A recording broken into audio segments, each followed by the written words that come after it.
Hello and welcome to cric chat Venkatesh.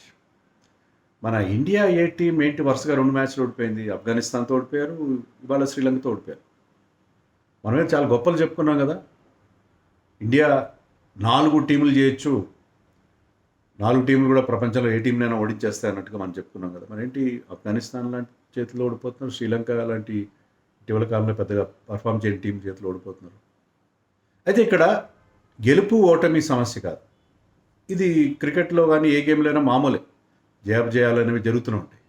కానీ the way our team has behaved in this, our young players have behaved is really very very disappointing to say the least. చాలా disappointing అని చెప్పాలి.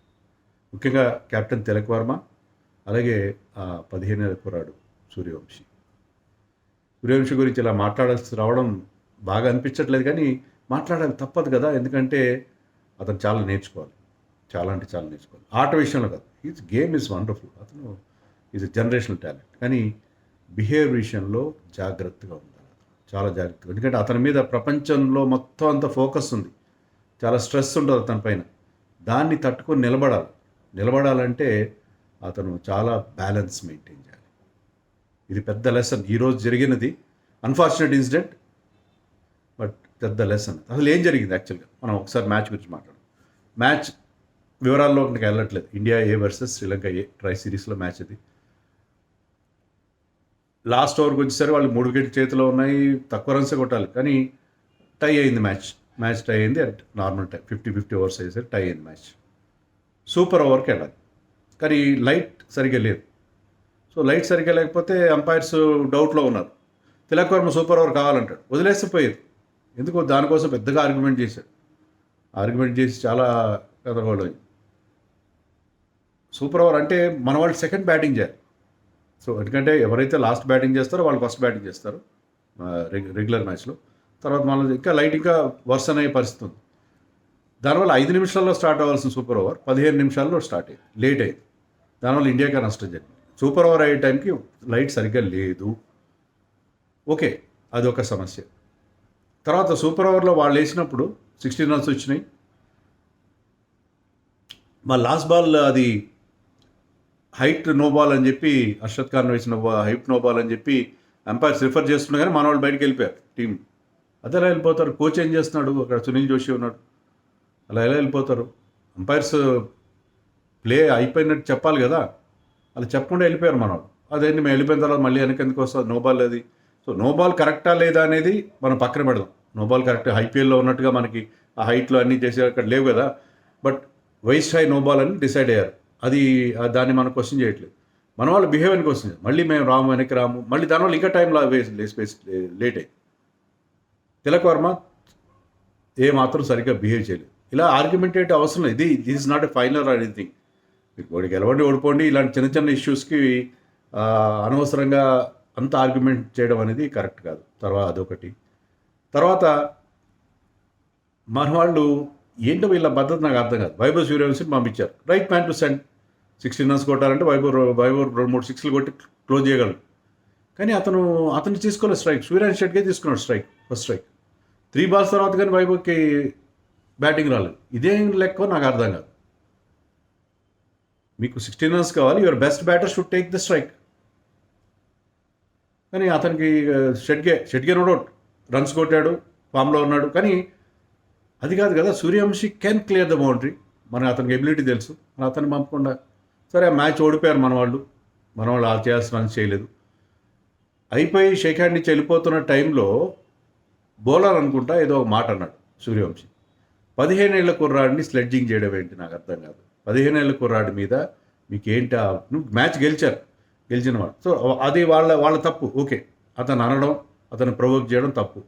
అంతకుముందు కూడా చిన్న చిన్న ఇన్సిడెంట్లు అయినట్టుగా ఉన్నాయి చూస్తుంటే. టెంపర్స్ ఫ్లేర్ అప్ అయి ఉన్నాయి మొత్తం మ్యాచ్ అంతా కూడా. ఎందుకంటే శ్రీలంక అంపైర్స్ మీద వాళ్ళ మీద కాన్ఫిడెన్స్ లేదు. మన వాళ్ళకు పెనాల్టీ రన్స్ కూడా వచ్చినాయి. విప్రోజ్ నిగమ్ పిచ్ మీద రన్ చేయడంతో 10 రన్స్ వచ్చినాయి. అది కూడా అల్టిమేట్గా చాలా కాస్ట్లీ పరిణమించినాయి. సో ఇవన్నీ పక్కన పెట్టదు, టెంపర్స్ ఫ్లేర్ అప్ అయినాయి. కానీ ఏదో ఒక మాట అన్నాడు. మాట అంటే సూర్యవంశి వెనక్కి వచ్చి అతన్ని పుష్ చేశాడు. Cricket is not a contact sport like football world cup జరుగుతుంది చూస్తున్నాం మనం. నేనైతే కొన్ని హైలైట్స్ చూస్తున్నాను. అట్లీస్ట్ కాంటాక్ట్ స్పోర్ట్ కాదు. అంటే రాసుకొని పూసుకునే గేమ్ కాదు ఇది. దాంట్లో నువ్వు ఎలా పుష్ చేస్తావు ఫుట్బాల్లో చేసినట్టుగా? నువ్వు ఇప్పుడిప్పుడే జూనియర్ లెవెల్ నుంచి ఇండియాకి నువ్వు గ్రాడ్యుయేట్ అయ్యావు, తర్వాత నువ్వు ఇండియాకి ఆడబోతున్నావు రేపో మాపో. నీకు ఇంటర్నేషనల్ క్రికెట్లో ప్రెషర్స్ ఉంటాయి, ఇలాంటి సిచ్యుయేషన్స్ ఉంటాయి, నిన్ను రెచ్చగొట్టడానికి ట్రై చేస్తారు. తట్టుకోకపోతే పుష్ చేయడం ఏంటి?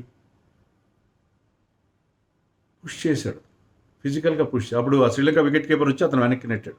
ఇంకా పుష్ చేసిన తర్వాత కూడా ఆఖరికి బాహాబాహి ఫిస్ట్ ఫైట్ కోసం రెడీగా ఉన్నాడు. ఆ శ్రీలంక ప్లేయర్ కూడా రెడీ అయ్యాడు. చాలా ఆక్వర్డ్ అండ్ అగ్లీ సిచ్యుయేషన్ అక్కడ ప్రివైలింగ్. సూర్యన్ షెట్కే కూడా అతను సీనియర్ కదా ఇతనికంటే, అతను వెనకలాగా లాగలేదు. సరే, వాళ్ళు ఏదో మాటలు అంటున్నారు, వాళ్ళు తప్పు 15-year-old కిడ్ని అలా అనడం అనేది చాలా తప్పు. నీ అబ్బాయిది కూడా తప్పే, తెలియదు పాపం, 15 ఏళ్ళు కోరాడు కాబట్టి క్షమించి వదిలేద్దాం ఈసారి. కానీ భవిష్యత్తులో ఇలా చేయకూడదు, భవిష్యత్తులో ఇలా ఏ మాత్రం చేయకూడదు. ఎందుకంటే నువ్వు నేర్చుకోవాలి, నిన్ను టార్గెట్ చేస్తారు. నీ ఎబిలిటీ తెలుసు, నువ్వు చిన్న కుర్రాడివి, నువ్వు తొందరగా ప్రొవోక్ అవుతావని ఒక మెసేజ్ పంపిస్తున్నావు.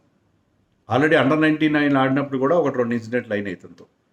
చాలా ఎక్కువగా ఛార్జ్డ్ అప్ అవుతున్నాడు, అంటే చాలా ఎక్కువగా ఇన్వాల్వ్ అయిపోతున్నాడు దాంట్లో. ఇక్కడ కూడా మనం చూసాం, తిలక్ వర్మ ఎంపైర్స్తో ఆర్గ్యూ చేస్తుంటే వైభవ్ సూర్యవంశీ వచ్చి తిలక్ వర్మని వెనక్కి నెట్టి నువ్వు ఆడు.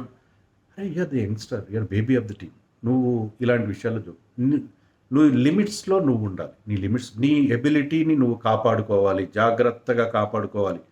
నువ్వు అనవసరమైన విషయాల్లో నిన్ను లాగుతున్నారు. ఇప్పుడు ఏంటంటే ఒక మెసేజ్ వెళ్ళిపోయింది అందరికీ, ఈ కుర్రాడిని కనుక స్లెడ్జింగ్ చేసి అతను కనుక ఏదో మాటలు అంటే రెచ్చిపోతాడు. ఎందుకంటే అతనికి కొంచెం ఈగో డెవలప్ అయినట్టుంది. యాక్చువల్గా అన్నమాట జనరల్గా చెప్తుంది ఏంటంటే, ఇది ఐపీఎల్ కాదు, ఇంటర్నేషనల్ క్రికెట్లో ఇలాగా ఉంటుందని ఏదో అన్నట్టుగా ఉన్నాడు అతను. ఏదో బూతు మాట వాడడం, చాలా అసభ్యకరమైన అన్పార్లమెంటరీ మాట వాడినట్లేదు. సో దీనికి హట్ అయ్యే ఈగో నువ్వు డెవలప్ చేసుకుంటే, నేను చాలా గొప్ప ప్లేయరు, నన్ను ఎలా అంటావా, నన్ను అంటావా, నాయం వైభవ్ సూర్యవంశీ అనే ఒక ఫీలింగ్ వస్తే, that will be the end of your career my dear Suryavanshi. That is not correct. చాలా జాగ్రత్తగా ఉండాలి. ఎందుకంటే ఆ మెసేజ్ పంపిస్తున్నావు నువ్వు ఏంటంటే, నేను ప్రొవోక్ అవుతాను, ఈజీ, నాకు చాలా షార్ట్ ఫ్యూజ్ ఉంది, తొందరగా నేను ఫ్లేర్ అప్ అవుతాను, తొందరగా నేను రియాక్ట్ అవుతాను అని మెసేజ్ పంపిస్తే నిన్ను సార్ట్అవుట్ చేస్తారు.